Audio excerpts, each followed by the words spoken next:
നല്ല ക്രീമി ആയിട്ടുള്ള ടേസ്റ്റി ആയിട്ടുള്ള ഒരു പലഹാരത്തിൻ്റെ റെസിപ്പിയുമായിട്ടാണ് ഇന്ന് വന്നിരിക്കുന്നത്. എളുപ്പത്തിൽ തന്നെ നമുക്കിത് ഉണ്ടാക്കിയെടുക്കാം. ഇതുണ്ടാക്കിയിരിക്കുന്നത് ചൗവരി ഉപയോഗിച്ചിട്ടാണ്. ഞാനിവിടെ 1 കപ്പ് ചൗവരി എടുത്തിട്ടുണ്ട്. മീഡിയം തിക്നെസ് ആയിട്ടുള്ള ചൗവരിയാണ് ഞാനിവിടെ എടുത്തിരിക്കുന്നത്. നിങ്ങൾക്ക് ഏത് ടൈപ്പ് ചൗവരി വേണമെങ്കിലും ഉപയോഗിക്കാവുന്നതാണ്.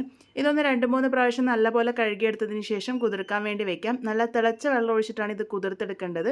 അത് ജസ്റ്റ് ഒന്ന് മുങ്ങാൻ പാകത്തിന് മാത്രം വെള്ളം ഒഴിച്ച് കൊടുക്കുക. അതിനുശേഷം 30 മിനിറ്റ് നേരത്തേക്ക് നമുക്കിത് സോക്ക് ചെയ്യാൻ വേണ്ടി വെക്കാം. നല്ല തിളച്ച വെള്ളം ഇവിടെ ഒഴിച്ചു കൊടുത്തതുകൊണ്ട് തന്നെ ഈസി ആയിട്ട് ഇത് കുതിർന്ന് കിട്ടിക്കോളും. 30 മിനിറ്റ് ആകുമ്പോഴേക്കും തന്നെ ഈ ഒരു പാകത്തിനായി കിട്ടും. ഇത് നല്ലപോലെ ഒന്ന് മിക്സ് ചെയ്തെടുത്തിട്ട് ഇതിലേക്ക് 2 ടേബിൾ സ്പൂൺ പഞ്ചസാരയും 1/2 ടീസ്പൂൺ ഉപ്പും കൂടെ ചേർത്ത് കൊടുത്തിട്ടുണ്ട്. അതിനുശേഷം ഇത് കൈ ഉപയോഗിച്ച് നല്ല പോലെ തന്നെ ഒന്ന് കുഴച്ചെടുക്കാം. ഈസി ആയിട്ട് തന്നെ നമുക്കിത് കുഴച്ചെടുക്കാൻ വേണ്ടി പറ്റും. അഥവാ നിങ്ങൾക്ക് കുഴച്ചെടുക്കാൻ ബുദ്ധിമുട്ടുണ്ടെങ്കിൽ മിക്സറിൻ്റെ ജാറിലിട്ട് ഒന്ന് ചെറുതായിട്ട് കറക്കിയെടുക്കാവുന്നതാണ്. കയ്യിൽ ഒരല്പം നെയ്യോ എണ്ണയോ ആക്കിയതിന് ശേഷം നമുക്കിത് ഷേപ്പ് ചെയ്തെടുക്കാം. ചെറിയ ചെറിയ ഉരുളകളാക്കിയിട്ടാണ് ഷേപ്പ് ചെയ്തെടുക്കുന്നത്. ഇതുപോലെ തന്നെ നമുക്ക് ബാക്കിയുള്ളതൊക്കെ തന്നെ റെഡിയാക്കി എടുക്കാം. ഉരുളകളുടെ വലുപ്പം നിങ്ങൾക്ക് ഇഷ്ടാനുസരണം കൂട്ടുകയോ കുറയ്ക്കുകയൊക്കെ ചെയ്യാം. ഇനി ഇവിടെ ഒരു വലിയ പാനിലേക്ക് ഞാനിവിടെ 3.5 കപ്പ് പാലൊഴിച്ച് കൊടുത്തിട്ടുണ്ട്. എൻ്റെ 1 കപ്പ് എന്ന് പറയുന്നത് 250 ml ആണ്. നമ്മൾക്കിതിലേക്ക് 1 ലിറ്റർ പാൽ തന്നെയാണ് ആവശ്യമായിട്ടുള്ളത്. ആദ്യം 3.5 കപ്പ് ചേർത്തിട്ടുണ്ട്. ബാക്കി 1/2 കപ്പ് പിന്നെയാണ് ചേർത്ത് കൊടുക്കുന്നത്. ഈ പാൽ ഒന്ന് തിളച്ച് വരുമ്പോൾ നമ്മൾ തയ്യാറാക്കി വെച്ചിരിക്കുന്ന ഉരുളകൾ ഇതിലേക്ക് ഇട്ട് കൊടുക്കാം. ഇനി ആ ഒരു ഉരുളകൾ ഈ ഒരു പാലിൽ കിടന്ന് നന്നായിട്ട് തന്നെ വെന്ത് വരണം. ഇത് പകുതി വേവ് നമ്മൾ തിളച്ച വെള്ളം ഒഴിച്ച് കുതിർത്തെടുക്കുമ്പോൾ തന്നെ ആയിട്ടുണ്ടാകും. അതുകൊണ്ട് തന്നെ ഈസി ആയിട്ട് ഇത് വെന്ത് കിട്ടിക്കോളും.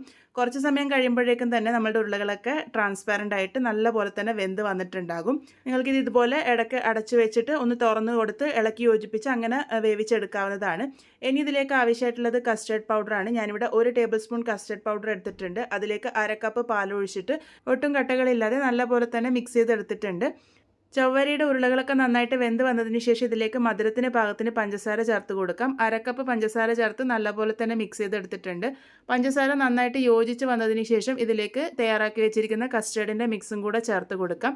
ലോ ഫ്ലെയിമിൽ വെച്ചിട്ട് നമുക്കിത് കുക്ക് ചെയ്തെടുക്കാം. കസ്റ്റേർഡ് പൗഡർ ചേർക്കുന്നതുകൊണ്ട് തന്നെ ഇത് വളരെ എളുപ്പത്തിൽ കുറുകി വരും.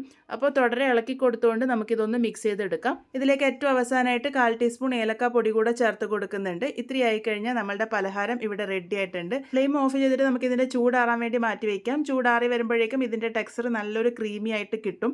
ഇതിൻ്റെ ചൂട് നല്ലപോലെ ആറി വന്നതിന് ശേഷം സെർവ് ചെയ്യുന്നതാണ് നല്ലത്. തണുപ്പിച്ചാണ് നിങ്ങൾ സെർവ് ചെയ്യുന്നുണ്ടെങ്കിൽ കുറച്ച് നേരം മാത്രം ഫ്രിഡ്ജിൽ വെക്കുക. ഒരുപാട് നേരം വെച്ച് കഴിഞ്ഞാൽ ഉരുളകളൊക്കെ ഹാർഡായി പോകും. എന്തായാലും ട്രൈ ചെയ്ത് നോക്കൂ. ട്രൈ ചെയ്ത് ഫീഡ്ബാക്സ് ഒക്കെ പറയണേ.